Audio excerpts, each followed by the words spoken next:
Students, कैसे हैं आप सब। बिहार लोक सेवा आयोग बीपीएससी बिल्कुल अड़ा हुआ है कि हम 13 तारीख को एग्जाम ले लेंगे। स्टूडेंट्स और हम जैसे और टीचर्स लगातार विरोध कर रहे हैं कि एग्जाम नहीं होना चाहिए। कई सारे मुद्दे हैं। अब इसको लेकर कई मिनिस्टर जो ऑलरेडी जदयू के मिनिस्टर भी हैं, जेडीयू के भी मिनिस्टर हैं, उन्होंने भी, उनकी पार्टी का जो कोलैबोरेशन है बीजेपी के साथ, उनके मंत्री भी, वो सब भी कई सारे लेटर इशू कर चुके हैं एज रिलैक्सेशन के मुद्दे पे। विधानसभा में नॉर्मलाइजेशन को लेकर हंगामा हुआ, कोर्ट में ऑलरेडी केस है। स्टूडेंट डिमांड कर रहे हैं आयोग से कि आप अपने पत्ते को खोलिए, लेकिन बिहार लोक सेवा आयोग कान में तेल डाल के और पूरे कह सकते हो, नहीं कहते, घोड़े बेचकर, तो जितना भी संवैधानिक कॉन्स्टिट्यूशनल जो भी नियम कानून है सबकी धज्जियां उड़ा के सो रहा है। उसको कोई फर्क नहीं पड़ता कि हम कॉन्स्टिट्यूशनल बॉडी होने के कारण रिस्पॉन्सिबल हैं पब्लिक के प्रति, जो स्टूडेंट है उनके प्रति, उनकी समस्याओं के प्रति। कि यदि बाहर में र्यूमर फैल रहा है और उसके कारण बहुत सारे लोग एक्टिव हो जा रहे हैं, तो ये संस्था की रिस्पॉन्सिबिलिटी है कि आगे आके उसको कंडेम कर दे। इसके पहले हुआ था, जैसे उन्होंने बोला सारा कुछ शांत हो गया। कल एक और लेटर वायरल हो रहा था।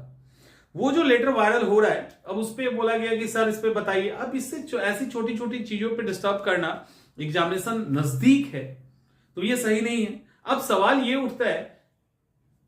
उठता है कि चीजें कहां तक और मैंने कैसे कितना दूर तक पहुंचा है, खास करके एज को लेकर, नॉर्मलाइजेशन को लेकर और भी कई सारे।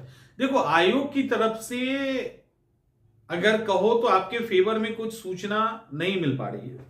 जो भी चीजें हैं वो अगेंस्ट में ही है। यानी ये कंफर्म है कि आयोग अपनी तरफ से कोई भी सुनवाई करने के मूड में नहीं है। आयोग अपनी तरफ से ना ही ह्यूमैनिटी के आधार पे, ना ही कॉन्स्टिट्यूशन रूल्स एंड रेगुलेशन के आधार पे, और ना ही किसी और इथिक्स एंड मोरल के आधार पे स्टूडेंट को रिलीफ देना चाह रहा है। किसी भी ग्राउंड पे आयोग कंसीडर करने को तैयार नहीं है। जब तक उसके ऊपर की ऑथोरिटी की दंड की का लाठी नहीं बजेगा ना, तब तक आयोग नहीं सुन सकता। वो ऑथोरिटी मुख्यमंत्री या सरकार या हाईकोर्ट, आयोग से किसी भी तरह की कोई उम्मीद नहीं रखिए, क्योंकि ये लोग स्टूडेंट से मिल नहीं रहे हैं। जिससे मिल रहे हैं उस पर कंसीडर नहीं कर रहे हैं। उसको या तो नॉन सीरियस स्टूडेंट करार दे दिया जा रहा है, या मतलब कई तरह के एलिगेशन स्टूडेंट पे ही लगाया जा रहा है कि वो लापरवाह टाइप के थे, उन्होंने सही से फॉर्म नहीं भरा, हमारी गलती नहीं है। और नॉर्मलाइजेशन पे कोई पत्ते नहीं खोले जा रहे। जब नॉर्मलाइजेशन को लेके इतने वीडियोज आ रहे हैं, इतने लोग बोल रहे हैं, कई मीडिया चैनल पे संस्था को लेकर बात चल रही है, तो ऑब्वियसली कहीं ना कहीं उनकी छवि धूमिल हो रही है। जो छवि अतुल प्रसाद ने बीपीएससी का बना दिया था, वो फिर से उसी ढाक के 3 पात की तरह लगता है गड्ढे में चला गया। क्योंकि अभी जो स्थिति है उसमें सिर्फ क्रिटिसिज्म हो रहा है और उसके अलावा कुछ नहीं हो रहा, क्योंकि एग्जैक्ट और एक्यूरेट इंफॉर्मेशन आयोग की तरफ से नहीं आ रहा है। और जो समझ में आ रहा है और जितनी जानकारी मिल पा रही है वो स्टूडेंट के फेवर में नहीं है। अब रहा सवाल एज रिलैक्सेशन का जो मुद्दा है, तो देखो उसको लेकर पूरा एड़ी चोटी लगा दिया गया है। सारे जितने भी स्टूडेंट अपने हिसाब से अफोर्ड कर सकते हैं वो किया जा रहा है। नॉर्मलाइजेशन को लेकर दिक्कत क्या है कि आयोग का कोई स्टैंड हो तभी तो कुछ किया जाए ना। अब आयोग ने तो कुछ बोला ही नहीं कि हम लागू कर रहे हैं कि नहीं कर रहे हैं। उन्होंने कुछ भी क्लियर नहीं किया, तो लागू कर रहे हैं इसको लेकर कोई स्टैंड कैसे लेगा, और नहीं कर रहे हैं इसको लेकर कोई रिलैक्स कैसे होगा। तो ना स्टैंड लेने में बन रहा है और ना ही रिलैक्स होने में बन रहा है। दोनों ही स्थिति यहां पे फंसी हुई है। अब इसके साथ साथ अब बार बार एक रिक्वेस्ट किया गया, और ये रिक्वेस्ट में आयोग 100% फेल्योर है। मतलब कोई एक्सक्यूज ही नहीं होगा, वो आयोग के मेंबर हो या अध्यक्ष हो, मतलब वो आंख में आंख मिलाकर स्टूडेंट से बात नहीं कर सकते। सवाल ही नहीं है कि वो अपने आप को किसी भी तरीके से जस्टिफाई कर सके, और एक वर्ड से वो काम नहीं कर सकते, क्योंकि जैसे ही ये वर्ड ऐसे आता है ना, कहते हैं ना, एक उंगली जैसे ही उठा के बोलते हैं कि ये स्टूडेंट की, नॉन सीरियस स्टूडेंट की गलती है, तो ये 3 उंगली उनको बता रही होती है कि उससे ज्यादा नॉन सीरियस तो तुम हो। यानी जो आयोग है वो हमारा उससे ज्यादा नॉन सीरियस है। तो एक उंगली पे वो जब स्टूडेंट को नॉन सीरियस कहते हैं तो ये 3 उंगली बता रहा होता है कि अरे नॉन सीरियस तो आप हो जो अपने साइड को ही नहीं संभाल पाए, नॉन सीरियस तो आप हैं जो एक्चुअली में सीरियस स्टूडेंट छूट रहे हैं उनकी परवाह ही नहीं किए। और नॉन सीरियस के साथ जितनी भी चीजें लगा सकते हो वो आप लगा के बोल सकते हैं, मन में बोलिएगा, बाहर बोलने की जरूरत नहीं है। तो ये है ना, एक्चुअली यही स्थिति है ना कहीं ना कहीं। और जिस समय मीटिंग हुआ था, जिस समय मीटिंग चल रहा था, उस समय जिस तरह से चीजों को प्रेजेंट किया गया तो सबको ये लगा, देखो हमें भी लगा और लोगों को भी लगा कि नहीं, ये जो आयोग है ना वो लिटरली बहुत अच्छा काम कर रहा है। जो अतुल प्रसाद ने एक पैमाना फिट करके रखा है उसी पैमाने पे और हो सकता है उससे बेहतर करने की कोशिश ये लोग कर रहे हैं। लेकिन जिस तरह से इन्होंने मौन व्रत का पालन किया है, मनमोहन सिंह भी फेल कर गए, वो भी फेल कर गए बेचारे। अब सवाल है कि आगे क्या, तो आगे क्या का तो कोई सीन ही दिख नहीं रहा है। अब यहां पे क्या है, जो छात्र हैं वो भी जिस तरह से आयोग कमाल का है तो छात्र भी सुभान अल्लाह है। अब छात्र का क्या है कि कोई नॉर्मलाइजेशन को लेकर सपोर्ट कर रहा है, तो बहुत रेयर है जो नहीं सपोर्ट कर रहा है। लेकिन दूसरी तरफ एज रिलैक्सेशन में एक बड़ा तबका है जो सपोर्ट नहीं कर रहा। अगर हम फॉर्म फिलअप करने की बात करें तो एक बड़ा हिस्सा है जिसको कोई मतलब ही नहीं है। और विडंबना ये है, कमाल की बात ये है कि आप लोगों का जो हरकत देखा ना आयोग ने, तो कहीं ना कहीं कहते हैं ना कि उनको ताकत मिला। अरे ये लोग तो खुद ही मरे हुए हैं तो इनके लिए क्या एफर्ट करना। आप सोचो कि लाखों की संख्या में ऐसे कैंडिडेट हैं जिनका ओवर एज हो चुका है और सैकड़ों की संख्या में भी वो एक्टिव नहीं है। दूसरा कि अभी कम से कम लाखों स्टूडेंट हैं जिनका फॉर्म नहीं भरा, लाखों नहीं, लाख के आसपास स्टूडेंट हैं जिनका फॉर्म नहीं भरा गया, किसी भी कारण से नहीं भरा गया, रजिस्ट्रेशन हो चुका है नहीं भरा गया, और कुछ ऐसे होंगे जिनका रजिस्ट्रेशन ही नहीं हुआ हो। संख्या तो लाख में है ना, लगभग 90,000 अप्रोक्स में आप ही लोग बता रहे हैं। यहां पर भी 100 स्टूडेंट नहीं है। क्या आपको नहीं लगता ये कमाल का कॉम्बिनेशन है और ये कमाल का एक फीचर है जो बिहार के छात्रों के अंदर पाया जाता है, जो खुद अपने लिए नहीं लड़ सकते।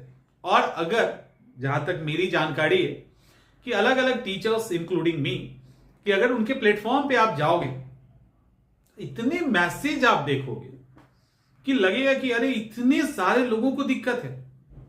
और ग्राउंड पे जब आप आएंगे, आई थिंक दीपक सर करके हैं, दीपक सर हैं, तो उन्होंने बुलाया था छात्रों को। इसके पहले मैंने भी बुलाया था। कितने स्टूडेंट आए मालूम है? 2।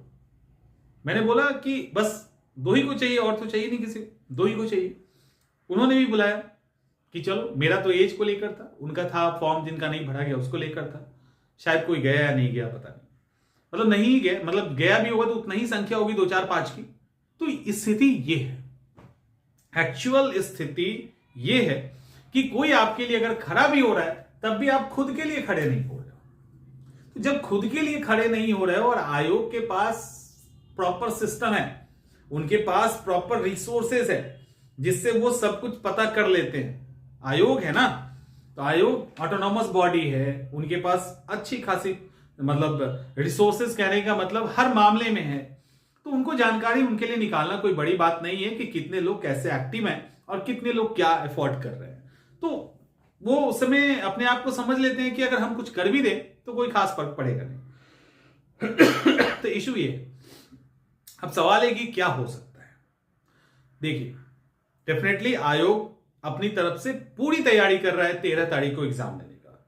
इस 13 तारीख को जो एग्जाम आपका होने वाला है, इसको अब एक ही आदमी टाल सकता है और वो है हमारे सीएम साहब। इसके अलावा इस एग्जाम को टालना, नॉर्मलाइजेशन की बात अभी हम नहीं करेंगे क्योंकि उसका कुछ भी क्लियर नहीं है। जो भी फॉर्म रीओपन करने की बात है वो सारी चीजें सिर्फ एक ही आदमी के कंधे पर है, वो है chief minister of Bihar mister Nitish Kumar. अगर ये चाहें तो हो सकता है, ये नहीं चाहेंगे तो मुझे कोई और सोर्स तरीके नहीं दिख रहे हैं कि वहां पे कुछ भी पॉसिबिलिटीज बन रही है।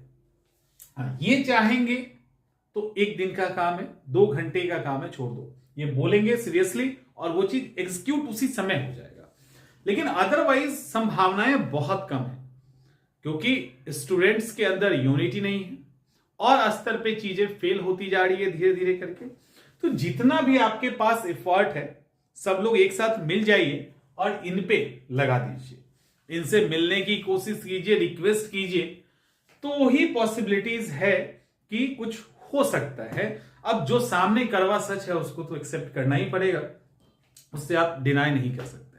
तो आई थिंक सब कुछ क्लियर हो गया होगा कि अभी तक का सिचुएशन क्या है। लेकिन कमाल की बात यह है कि स्टूडेंट, जितने ही स्टूडेंट फाइट कर रहे हैं, उन्होंने कमाल का फाइट किया है। और होता भी, योद्धा तो बहुत कम ही होते हैं ना, तो वो वैसे योद्धा देखने को मिले हैं और अभी भी ऐसे योद्धा हैं। इनको देख के अच्छा लगा, लिटरली अच्छा लगा कि ऐसे लोग हैं जो अपने अधिकार को लेकर और अपने अधिकार के साथ साथ दूसरे के अधिकार को लेकर भी लड़ रहे हैं। और ऐसे लोगों को देख के दुख भी हुआ कि दूसरे का तो छोड़ो, खुद के लिए भी खड़े नहीं हो रहे हैं। तो खैर, यही सिस्टम है, ऐसे ही चलता है। हम लोग पूरी कोशिश अपने हिसाब से कर रहे हैं जितना हो सकता है, और आप लोग भी अपने हिसाब से करते रहिए, तैयारी करते रहिए 13 को लेकर, क्योंकि आयोग की तैयारी 13 को लेकर है। और आप लोग अपने हिसाब से एफर्ट करो। ऊंट किस करवट बैठेगा ये तो वक्त बताएगा, लेकिन कम से कम किसी को रिग्रेट तो नहीं हुआ कि हमने अपना एफर्ट नहीं किया। पढ़ने वाले अपने हिसाब से पढ़िए, और जो यहाँ के लोग हैं जिनको दिक्कत है वो अपने हिसाब से एफर्ट कर रहे हैं। तो रिग्रेट नहीं होना चाहिए लाइफ में कि हमने एफर्ट नहीं किया। सबसे बड़ी दिक्कत रिजल्ट की नहीं होती है, एफर्ट नहीं करने की होती है। तो कम से कम संतुष्ट होगा कि हमने एफर्ट किया था अपने लिए, दूसरों के लिए। नहीं हुआ, नहीं हुआ, हो गया तो बहुत अच्छी बात है। मिलते हैं हम लोग नेक्स्ट सेशन में।